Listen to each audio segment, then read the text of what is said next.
பிரியமானவர்களே, ஆண்டவராகிய இயேசு கிறிஸ்துவின் நாமத்தினாலே உங்கள் யாவரையும் அன்போடு கூட நான் வாழ்த்துகிறேன். ஆண்டவர் கிருபையாய் நமக்கு கொடுத்த இந்த புதிய நாளுக்காக முதலாவது நாம் ஆண்டவருக்கு நன்றி சொல்லுவோம்.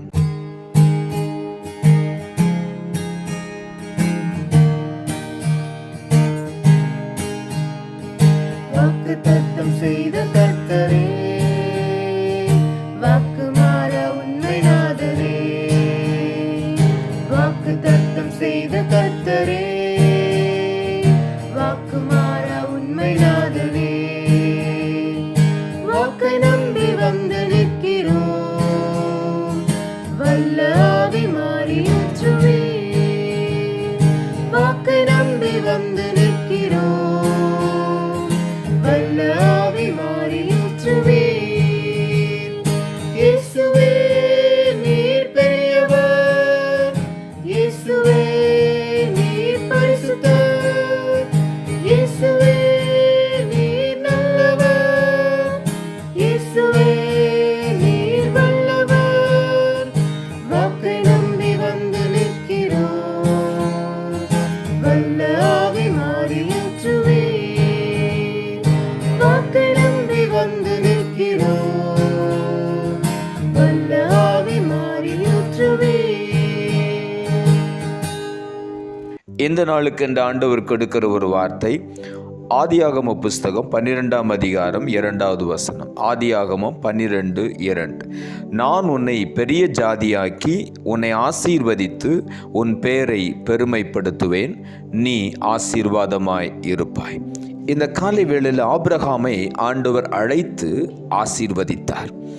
ஆபிரகாம் தனியாக இருக்கும் பொழுது ஆண்டவர் அவனை அழைத்து அவனை பார்த்து சொன்னார், நீர் உன் இனத்தையும் உன் சொந்த தேசத்தையும் எல்லாவற்றையும் விட்டு வா என்று சொன்னார். அவன் உடனடியாக கீழ்ப்படிந்து ஆண்டவர் கூப்பிட்ட உடனே அவருக்கு பின் சென்றான். அப்பொழுதுதான் ஆண்டவர் ஆபிரகாமை பார்த்து சொன்னார், நான் உன்னை பெரிய ஜாதியாக்குவேன், உன்னை ஆசீர்வதிப்பேன், உன் பெயரை பெருமைப்படுத்துவேன், நீ ஆசீர்வாதமாய் இருப்பாய் என்று ஆண்டவர் சொன்னார். ஆதியாகம புஸ்தகம் 17ஆம் அதிகாரம் 4ஆம் வசனம் சொல்லுகிறது, நான் உன்னோடே பண்ணுகிற என் உடன்படிக்கை என்னவென்றால் நீ திரளான ஜாதிகளுக்கு தகப்பன் ஆவாய் என்றார். ஒரு மேன்மையான ஒரு நிலைமைக்கு உன்னை நான் உயர்த்துவேன் என்று ஆண்டவர் ஆபிரகாமை பார்த்து சொன்னார். இந்த காலை வேளையிலும் கூட நம்மையும் ஆண்டவர் ஆசீர்வதிப்பது தான் அவருடைய விருப்பம். இஸ்ரவேலை ஆசீர்வதிப்பதே கர்த்தருக்கு பிரியம் என்று வேதம் சொல்லுகிறது.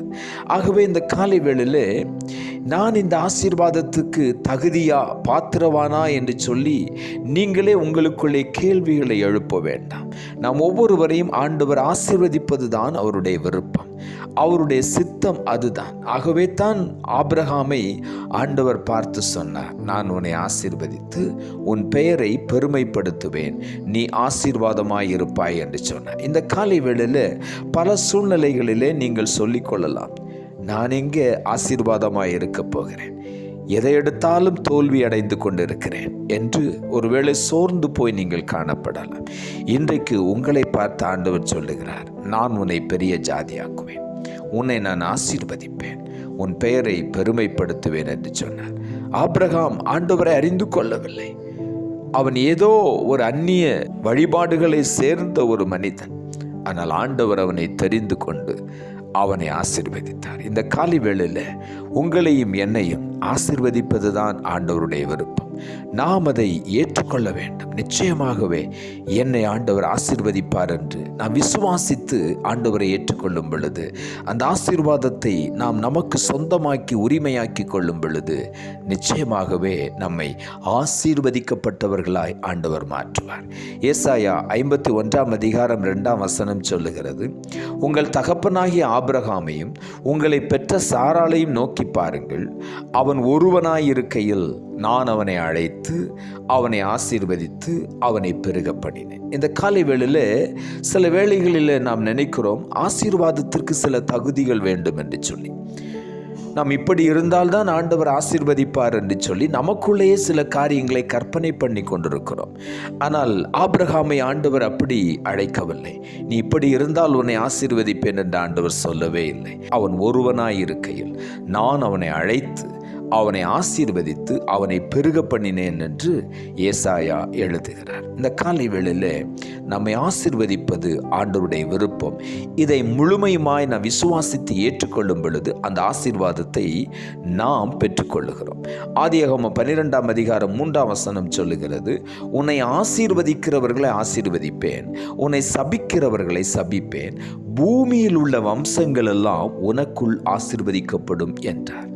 அவன் ஒருவனாய் இருக்கும் பொழுது ஆண்டவர் அவனை பார்த்து சொன்னார், நீ உன் இனத்தை விட்டுவிடு, உன் தகப்பன் வீட்டை விட்டுவிடு, உன் தேசத்தை மறந்துவிடு, எல்லாவற்றையும் விட்டுவிட்டு என்னை பின்பற்றி வா என்று சொன்ன உடனே உடனடியாக அவன் கீழ்ப்படிந்தான். எந்த கேள்வியும் கேட்கவில்லை. அவன் கீழ்ப்படிந்தான். தேவன் அவனை ஆசீர்வதித்தார். இந்த காலை வேளையில நாம் ஆசீர்வதிக்கப்பட வேண்டுமானால் கீழ்ப்படிய வேண்டும். ஆண்டவருடைய வார்த்தை அப்படியே ஏற்றுக்கொள்ள வேண்டும். அவர் இப்பொழுது ஆபிரகாமை பார்த்து சொல்லுகிறார், உன்னை ஆசீர்வதிக்கிறவர்களை நான் ஆசீர்வதிப்பேன், யாரெல்லாம் உன்னை ஆசீர்வதிக்கிறார்களோ அவர்களும் ஆசீர்வதிக்கப்படுவார்கள் என்கிற ஒரு நிலையிலே ஆண்டவர் ஆபிரகாமை மேன்மைப்படுத்துகிறார். ஜாதிகளுக்கு தகப்பனாய் உயர்த்துவேன் என்று சொல்லுகிறார். இந்த காலை வேளையிலே உங்களுக்கும் எனக்கும் அப்படிப்பட்ட ஒரு மேன்மையான அழைப்பை, உயர்வை ஆண்டவர் வைத்திருக்கிறார். அதை சில நேரங்களிலே நான் விசுவாசித்து ஏற்றுக்கொள்ள மனமற்றவர்களாய், எனக்கா, நானா, நான் தகுதி உள்ளவனா என்று சொல்லியெல்லாம் கேள்வி கேட்கிறோம். இல்லை இல்லை, இந்த காலை வேளையில் ஆண்டவர் சொல்லுகிறார், இஸ்ரவேலை ஆசீர்வதிப்பது தான் எனக்கு விருப்பம். உன்னை ஆசீர்வதிக்க வேண்டும் என்பதுதான் ஆண்டவருடைய சித்தம். பூமியில் உள்ள வம்சங்கள் எல்லாம் உனக்குள் ஆசீர்வதிக்கப்படும் என்று ஆண்டவர் அவனை மேன்மைப்படுத்தி ஆசீர்வதித்தார். செப்பனியா புஸ்தகம் 3ஆம் அதிகாரம் 20ஆம் வசனம் சொல்லுகிறது, பூமியில் உள்ள சகல ஜனங்களுக்குள்ளும் நான் உங்களை கீர்த்தியும் புகழ்ச்சியுமாய் வைப்பேன் என்று கர்த்தர் சொல்லுகிறார்.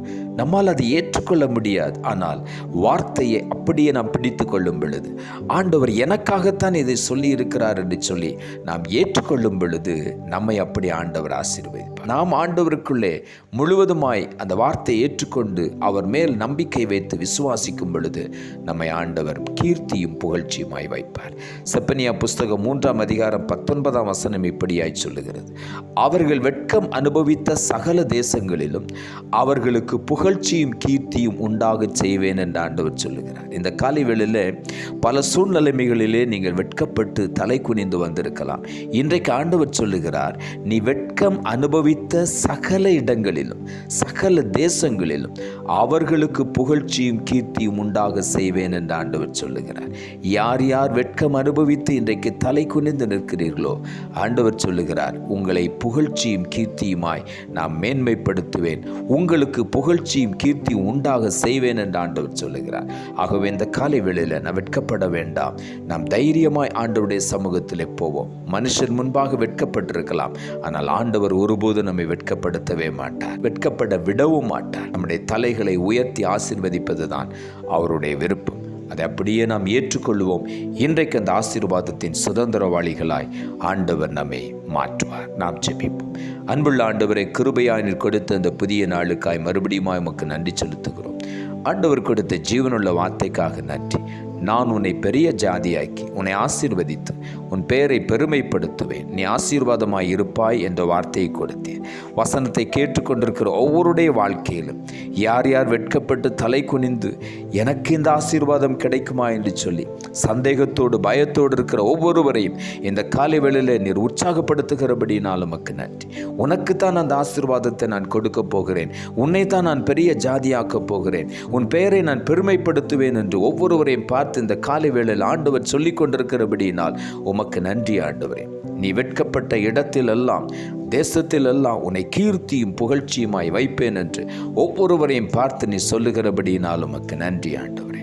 நீர் அப்படி செய்கிறபடியினால் உமக்கு ஸ்தோத்திரம். இயேசுவின் நாமத்தில் ஜெபிக்கிறேன் நல்ல பிதாவே, ஆமென்.